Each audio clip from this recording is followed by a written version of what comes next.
Bakit maraming Kristiyano ang umaasa muna ng giyera para matupad lang ang alam nilang hula sa Biblia?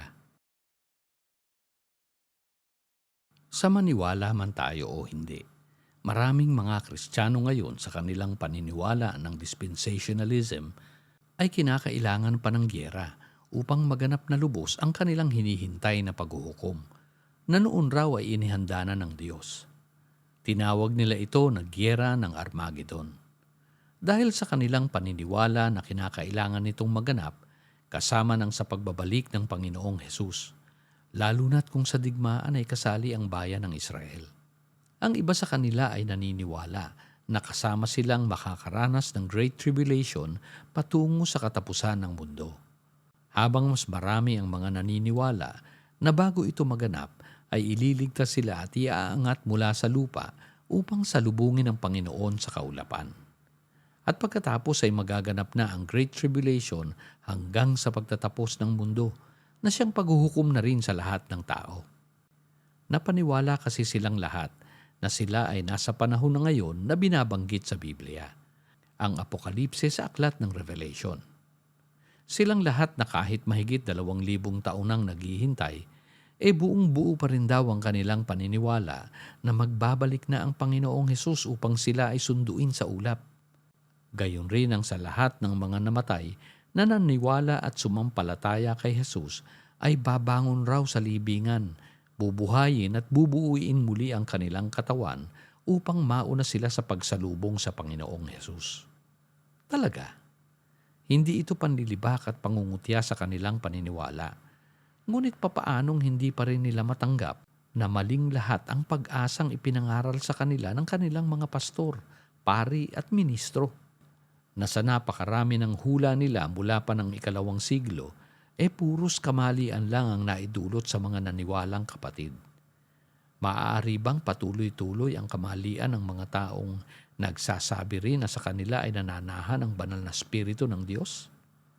Sa katunayan nga ay nagpapatuloy pa ang mga kamaliang hula, lalo tuwing makakabalita ng mga digmaang kasama ang Israel, sasabihin na namang baka ito na nga. Mga kapatid, kailan pa ba natin matatanggap at mauunawaan na hindi tayo o mga tao sa iba mang panahon ang kausap sa mga kwento ng sulat sa Biblia? Kundi ay sila noong unang siglo ang mga nag-uusap noon.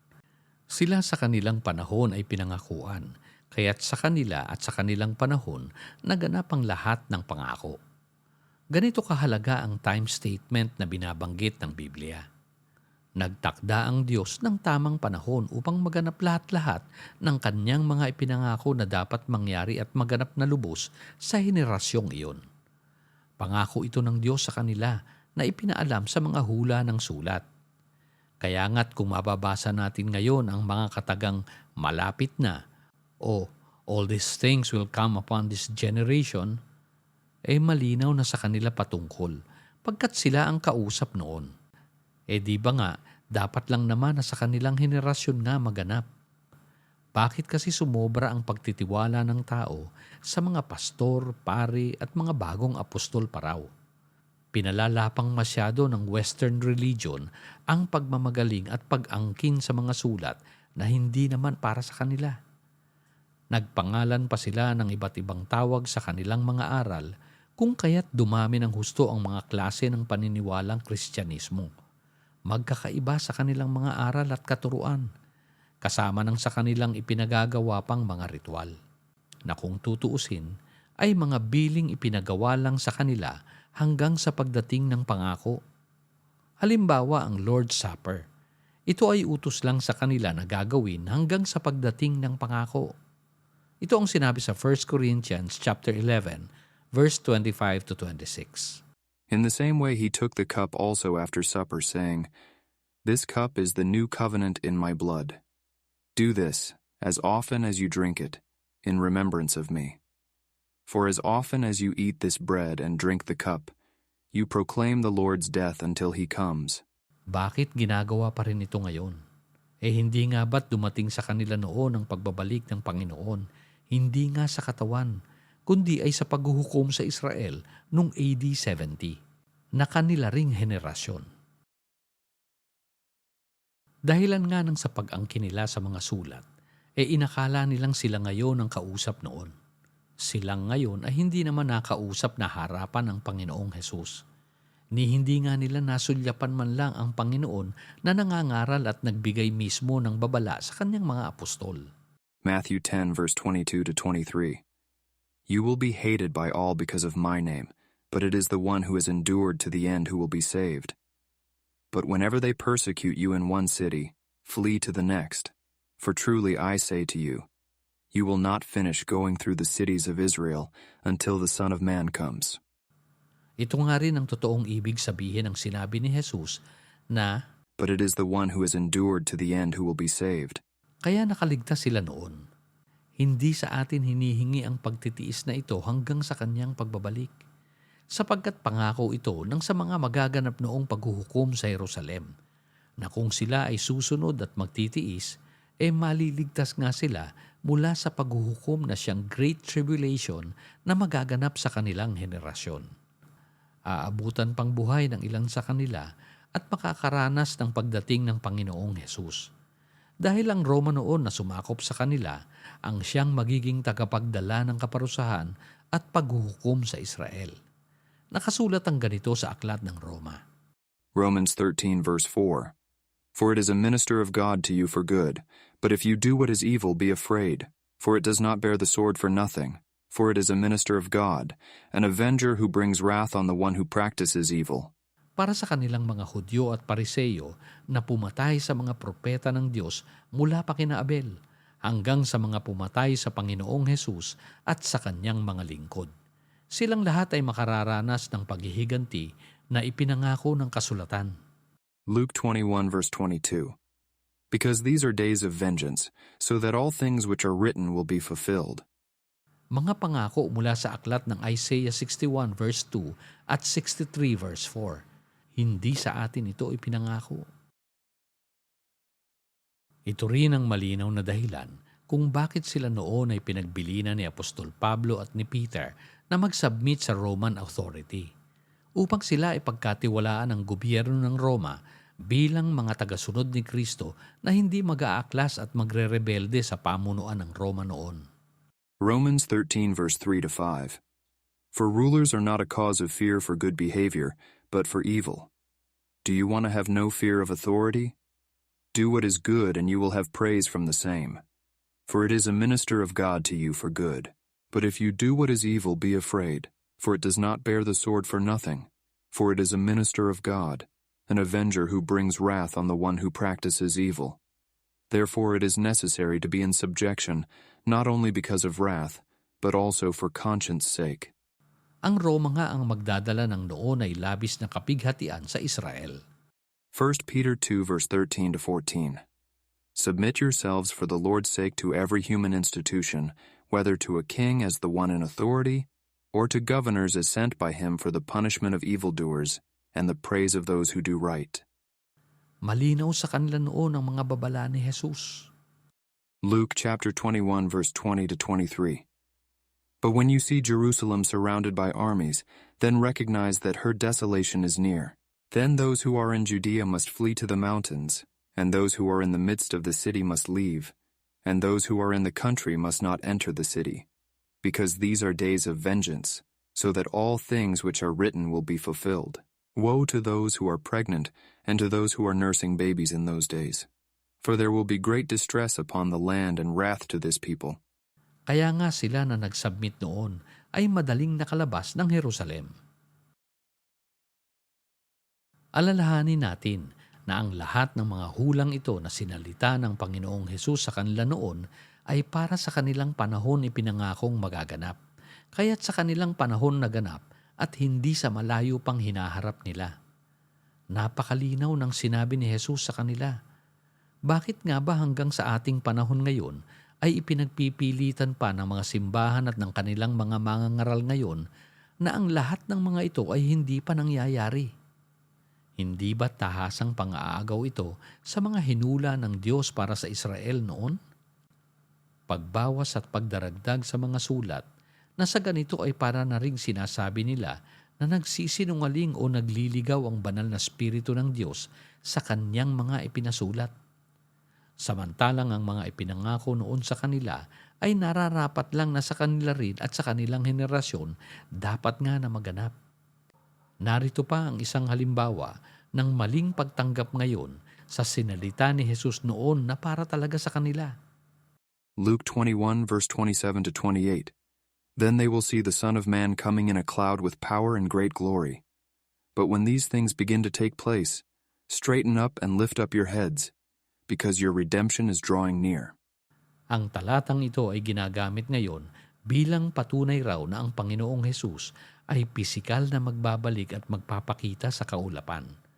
Dahil sa binigyan nila ng literal na pangunawa ang sinabing ito ni Jesus. Hindi nila isinaalang-alang ang paggamit sa Old Testament language ng mga sumulat nito noon. Halimbawa, ang sinabing ito ni Jesus sa mga pariseyong kausap niya noon upang ipaalam sa kanila ang kanyang paparating na paghuhukom sa kanila. Mark chapter 14, verse 62. And Jesus said, I am, and you shall see the Son of Man sitting at the right hand of power and coming with the clouds of heaven. Kaya galit na galit ang mga pariseyo sapagkat naunawaan nila ang sinalitang Old Testament language ni Jesus na nagbibigay babala ng paparating na paghuhukom sa kanila at sa kanilang panahon nga magaganap. Sapagkat ang mga katagang, coming with the clouds of heaven, ay Old Testament language nga na ginamit ng Panginoong Hesus para ipaalam ang paparating na noon na kanyang paghuhukom sa kanila. Naunawaan ito ng mga pariseyo na kausap niya sapagkat bihasa sila sa Old Testament language. Sa katunayan ay galing nga ito sa aklat ng Isaiah, kaya't alam nila ang tinukoy ni Jesus na paghuhukom sa kanila. Kaya malabong sa atin ito sinabi noon. Isaiah 19, verse 1. Behold, the Lord is riding on a swift cloud and is about to come to Egypt. The idols of Egypt will tremble at his presence, and the heart of the Egyptians will melt within them. Hindi ba't naganap nga noon ang mga hulang ito? Ngunit hindi sa literal na paraan na nakasakay ang Diyos sa ulap nang sila ay paratingan ng kaparusahan. Sa katunayan ay ganito rin ang sinabi sa sulat ng Ezekiel 30 verse 3. For the day is near, even the day of the Lord is near. It will be a day of clouds, a time of doom for the nations. Matututunan natin na tuwing bumabanggit ang Diyos na siya ay nakasakay sa ulap o kasama sa ulap, paakyat o paparating, ang mga ito ay pagpapakita ng kanyang kaluwalhatian, with power and great glory, para sa paghuhukom at hindi pisikal na makikita siya sa kaulapan. Ito rin ang nasa Matthew 24 verse 29 to 30. Immediately after the tribulation of those days, the sun will be darkened, and the moon will not give its light. The stars will fall from heaven, and the powers of the heavens will be shaken. Then the sign of the Son of Man will appear in heaven, and then all the tribes of the earth will mourn, and they will see the Son of Man coming on the clouds of heaven with power and great glory. Ngayon, paano ba natin tatanggapin ang mga sulat na ito? Literal pa rin ba? O ang wastong pag-interpret gamit ang Old Testament language? 1 Thessalonians chapter 4, verse 15 to 17. For this we say to you by the word of the Lord, that we who are alive and remain until the coming of the Lord will not precede those who have fallen asleep. For the Lord himself will descend from heaven with a shout, with the voice of the archangel, and with the trumpet of God, and the dead in Christ will rise first. Then we who are alive and remain will be caught up together with them in the clouds to meet the Lord in the air, and so we shall always be with the Lord. Ang talatang ito ay sinamantala ng Western religion upang maging basihan nila ng pangangaral naman ng rapture na sinumula noon ni John Darby noong 1830. Gamit ang verse 17. Then we who are alive and remain will be caught up together with them in the clouds to meet the Lord in the air. Ay inilagay nila ang kanilang sarili sa pagbanggit rito ng we who are alive and remain upang sabihin na tayo raw ito na bumabasa ng sulat. Samantalang kung papansinin, ang we rito ay first person plural pronoun na tumutukoy sa kanila noon bilang magkakausap. Kaya't hindi natin maituturing na kasama tayong nakikipag-usap noon. Sa katunayan, dahil sila nga ang nag-uusap noon, kung iyon ay literal at pisikal na magaganap, di ba dapat na nangyari ng lahat ng mga ito sa kanila noon? na sila ay nagsipag-angatan sa ulap at sinalubong ng Panginoon. Walang ganoong pangyayari sa buong kasaysayan ng Israel at ng mundo. Maliban na lang kung naniniwala tayong mayroon pang nabubuhay sa kanila ngayon na naghihintay ng pangako. Lalong malabo naman kung sila ang pinangakuan, pero ang tinutukoy pala ni Pablo ay ang mangyayari mahigit 2,000 years pa sa kanilang future. Kaya napakalabo at wala sa katwiran ang delikado pangang paniniwala ng dispensationalism. Mga kapatid, ganito kadelikado ang paniniwalang ito na nagsasabing may darating pa lang na paghuhukom at katapusan ng mundo. Lalo na't kung ang mga namumunong makapangyarihan sa mundo ay sila ring mga may kakayanang nuklear ay bihag ng ganitong doktrina at paniniwala. Sapagkat kung akalain nga nila na ito ay ang katuparan pa lang sa plano ng Diyos noon, at ituring nilang sila ngayon ang kasangkapan rin ng Diyos upang maganap na nga ito, baka mahikayat sila na ituloy ang digmaang pandaigdig dahil na rin sa pag-aakalang kakampi nila ang bayang pinili pa rin ng Diyos. Katotohanan ang Diyos ay hindi nagtatangi ng tao, sapagkat ang mga nagsisikap sa paggawa sa pag-ibig para sa Kanya ay ang bago ng Israel. Ganito ang sabi sa Galatians 6 verse 15 to 16. For neither is circumcision anything, nor uncircumcision, but a new creation. And those who will walk by this rule, peace and mercy be upon them, and upon the Israel of God. Napakahalaga na maunawaan natin ng lubos ang Biblia, sapagkat kung tatanggapin nating buo ang katotohanan ng mga ginanap ng lubos ng ating Amang Diyos, matatanggap nating mabuti ang mga pagpapala na niya.